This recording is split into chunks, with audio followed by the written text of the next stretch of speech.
MSc third semester के student का इस ऑनलाइन वीडियो लेक्चर में स्वागत है।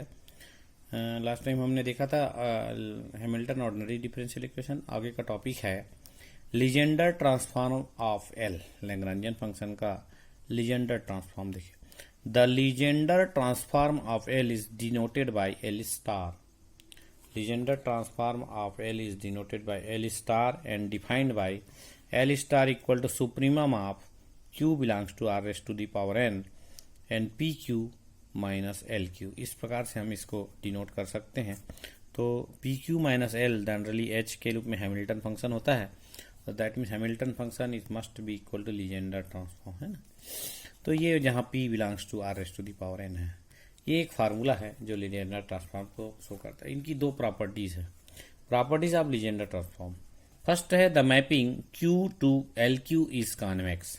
Q से LQ में एक मैपिंग हम निकालते हैं जो कि कॉन्वेक्स होता है, कॉन्वेक्सिटी को शो करता है। और दूसरा है limit Q tends to infinity LQ divided by mod Q is must be equal to infinity. ये इन्फिनिटी की इक्वल होता है। तो ये दो चीज़ें इसमें इंपॉर्टेंट है लीजेंडर ट्रांसफॉर्म में, एक तो कॉन्वेक्सिटी और इसका ratio infinity. The convexity implies L is continuous. Convexity यदि हमें प्राप्त होता है मैपिंग या किसी फंक्शन का, तो वो इम्प्लाई करता है कि वो फंक्शन कंटिन्यूअस है। चलिए, दो प्रॉपर्टी के आगे हम आते हैं। होपलेक्स फार्मूला, ये बहुत इंपॉर्टेंट है कि होपलेक्स फार्मूला क्या है और कहाँ से इसे डिराइव किया जाता है। तो ये नीचे जो दिख रहा है ये होपलेक्स फार्मूला होगा। देखिए, if x belongs to R raise to the power n and t greater than 0, then the solution u is equal to u of xt of the minimization problem. u of xt is of the minimization problem. ये minimization problem है, इसका solution जो होगा वो u of xt कहलाता है, जिसे हम होपलेक्स फार्मूला कहते हैं।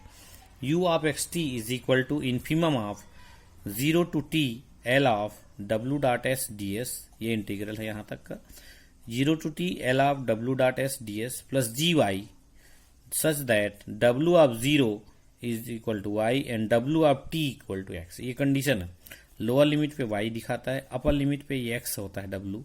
तो इन दो कंडीशन के आधार पे ये मिनिमाइजेशन प्रॉब्लम को यदि सॉल्व करते हैं तो सॉल्यूशन हमें मिलता है u of xt equal to minimum of y belongs to R raise to the power n t l x minus Y upon t plus ji y. T L x minus Y upon T plus ji y, इसे कहते हैं होपलेक्स formula. चलिए इसको derive कैसे करते हैं। For any y belongs to R raise to the power n, कोई भी हमने वैल्यू लिया जो कि फिक्स है, y belongs to R raise to the power n, और उसके लिए हम एक WS डिफाइन करते हैं, नया फंक्शन है। WS defined as y plus S upon T x minus y, जहाँ s lies between 0 to t। ये बहुत सिंपल है, इसको हम एक प्रकार से कह सकते हैं कॉन्वेक्सिटी की प्रॉपर्टी है। तो इस प्रकार से हम लिख सकते हैं WS equal to y plus S upon t into x minus y. अब इसको हम विस्तार करेंगे तो कहीं और इसका उपयोग होगा। इसको सबसे पहला काम करते हैं, डिफ्रेंशिएट कर लेते हैं, क्योंकि यहाँ w डॉट एस हमें जरूरत है। तो y plus S upon T x minus Y को डिफ्रेंशिएट किया तो क्या प्राप्त होगा, हमें क्या मिलेगा। देखिए, differentiate with respect to X, S w dot S equal to, तो हमें मिलेगा w dot S is equal to 1 upon T x minus Y या X minus Y by T. अब हम इस ऊपर वाले इक्वेशन को हम चूंकि इन्फिमम है उसको हटा देते हैं, तो u of x comma t less or equal 0 to t l of w dot S D s plus ji y, इस प्रकार से हमें प्राप्त हो जाएगा।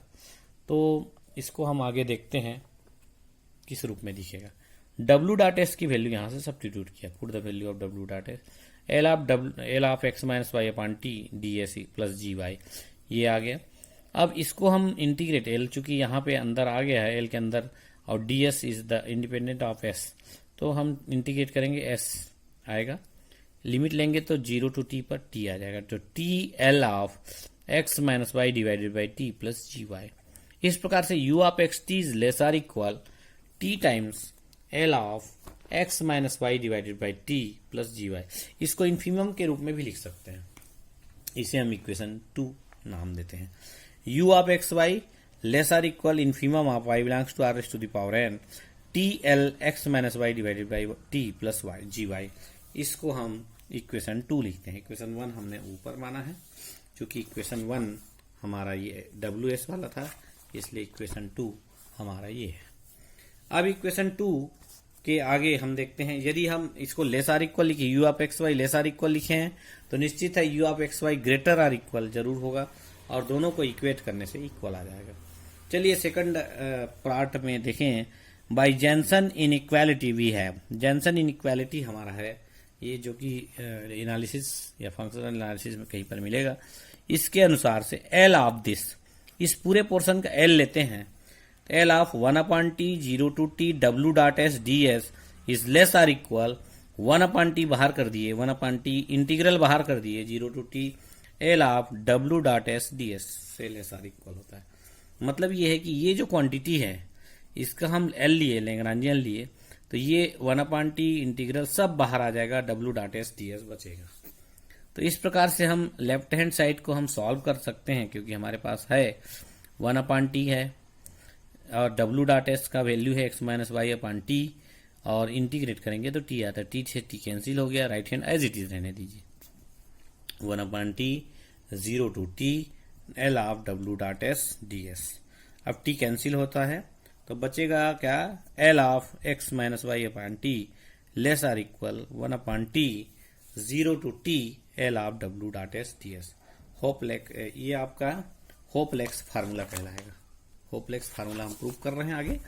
तो t का क्रॉस मल्टीप्लीकेशन हो जाएगा, तो t L of x minus y divided by t less or equal 0 to t L of w dot S D s. ये आपका एक सोल्यूशन प्राप्त हुआ। अब इसमें कमियां क्या है, जी वाई और आना चाहिए। यदि इसमें t l of x minus Y upon T plus ji y तो आ गया, जी वाई का दोनों तरफ एडिशन करना होगा, adding both sides by g of y. देखिए जी ऑफ वाई हम दोनों साइड ऐड कर देते हैं तो हमारा इक्वेशन क्या होता है, t L x minus y divided by t plus ji y less or equal 0 to t L of w dot S D s plus ji y. इस प्रकार से हमें प्राप्त हो जाएगा। जी वाई दोनों साइड एडिंग कर दिया। अब लेते हैं infimum. Infimum y belongs to are raise to the power n T L x minus y divided by t plus ji y less or equal infimum y belongs to are raise to the power n 0 to t L of w dot S D s plus ji Y. ये जो right side में हमने लिखा है इसको हम u of x T कहते हैं, क्योंकि हमने शुरू में डेफिनेशन से लिखा था। देखो u of x t is infimum of 0 to t L of w dot S D s g Y. ये हमारा डिफाइन करता है मिनिमाइजेशन प्रॉब्लम के अंतर्गत। तो इस प्रकार हम राइट साइड के जो पोर्शन है इसको हम u ऑफ एक्स टी लिख सकते हैं, और u ऑफ एक्स टी के रूप में जैसे ही हम लिखते हैं तो लेफ्ट हैंड इसका हो जाएगा infimum y belongs to are raise to the power n T L x minus y divided by t plus ji y less or equal u of x T.